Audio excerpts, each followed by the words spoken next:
Berarti bila hatinya orang-orang itu sakit, termasuk saya, bagaimana mungkin kita bisa berkeyakinan dengan sebenar-benarnya keyakinan? Kita buka di dalam surat Al-Baqarah ayat yang ke-10. Bismillahirrahmanirrahim. Fi qulubihim maradun fazadahumullahu marada walahum adabun alimun bima kanu yakdzibun.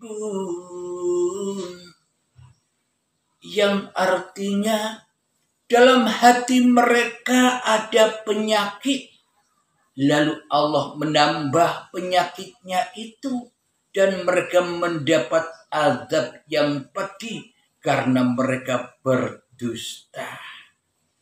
Berarti orang-orang yang masih menyatakan bahwa Tuhan itu gaib, bahwa Allah itu gaib, berarti hati kita selama ini hatinya sakit.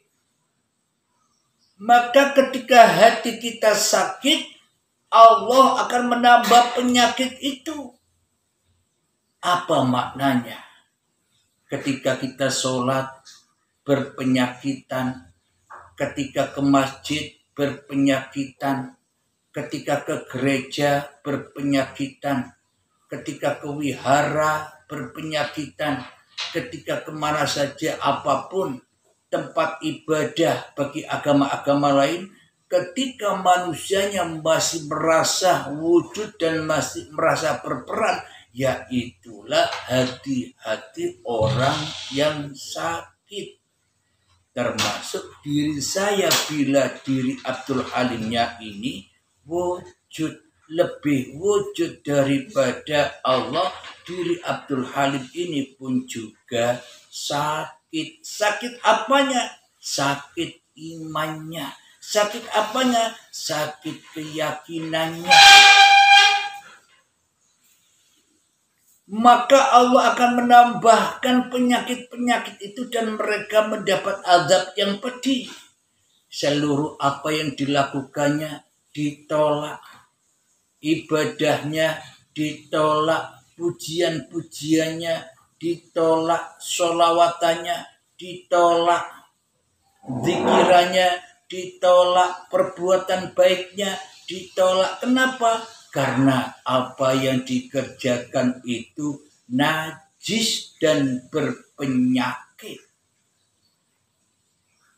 Kenapa kok dikatakan najis dan berpenyakit? Karena manusianya masih merasa ada dan merasa terwujud, sehingga manusianya jadi Tuhan atas segala amal yang dikerjakannya. Menjadi Tuhan dalam sholatnya, menjadi hantu di dalam ibadahnya, menjadi hantu di dalam apa yang dikerjakan. Kebaikan-kebaikannya semua hanyalah kecacatan-kecacatan diri kita saja. Mengkorbankan hal yang cacat kepada Tuhannya. Kenapa? Karena manusianya masih ingkar kepada Tuhannya. Manusia berdusta kepada Tuhannya, mendustai Tuhannya dengan diri manusianya di hatinya. Ketika diri kita masih terwujud, ketika diri kita masih merasa hidup, itulah kenyataan kedustaan kita terhadap Sang Pencipta, yang mana kita mengatakan, yang mana kita mengimani, yang mana kita meyakini Allah Tuhanku. Tapi toh nyatanya di dalam dada kita Allahnya enggak ada, enggak hadir, gaib. Adam yang jadi Tuhan, yang maha pencipta di dalam dada kita hanyalah diri kita sendiri. Itulah manusia-manusia yang mendustai penciptanya.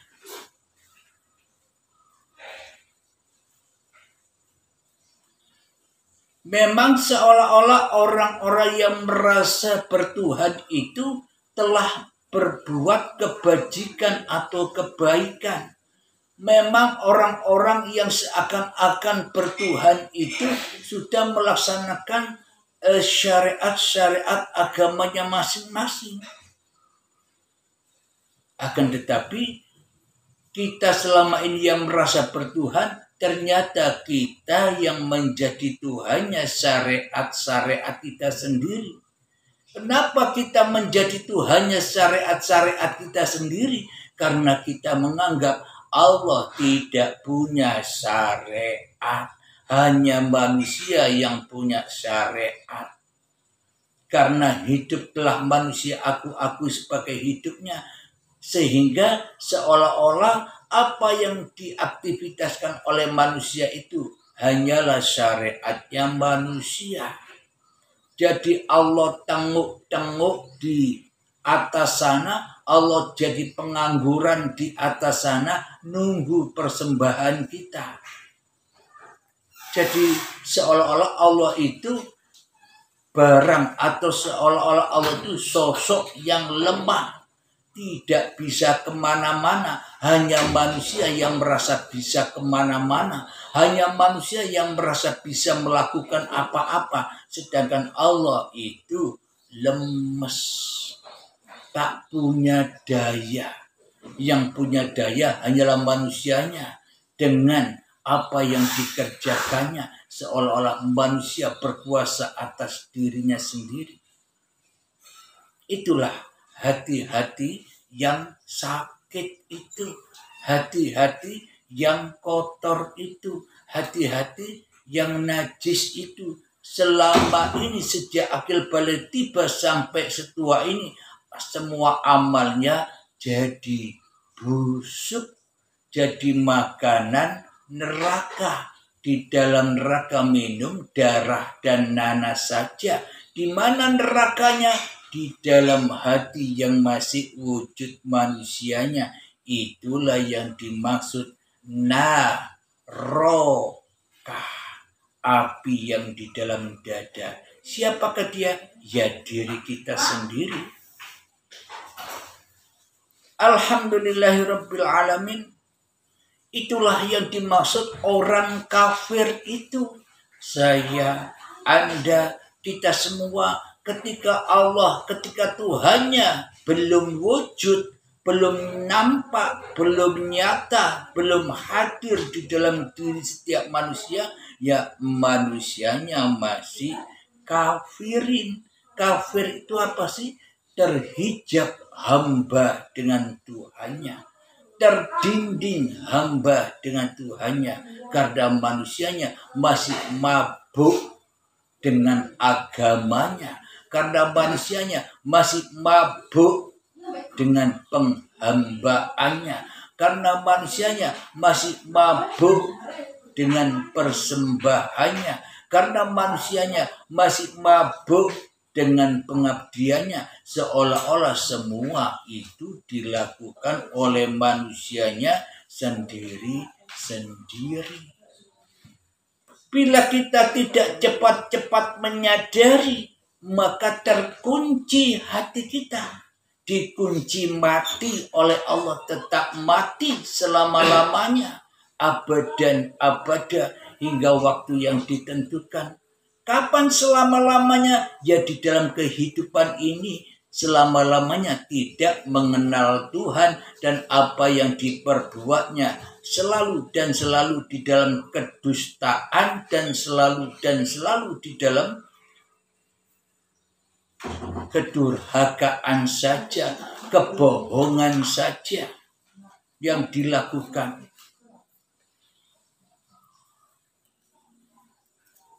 Kebanyakan kita mementingkan pujian-pujian, ibadah-ibadah, sholat yang kita kerjakan untuk ngumpul-ngumpulkan kenajisan saja.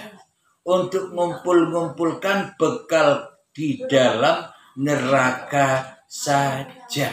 Kenapa? Karena manusianya masih merasa beriman kepada apa yang tidak diimani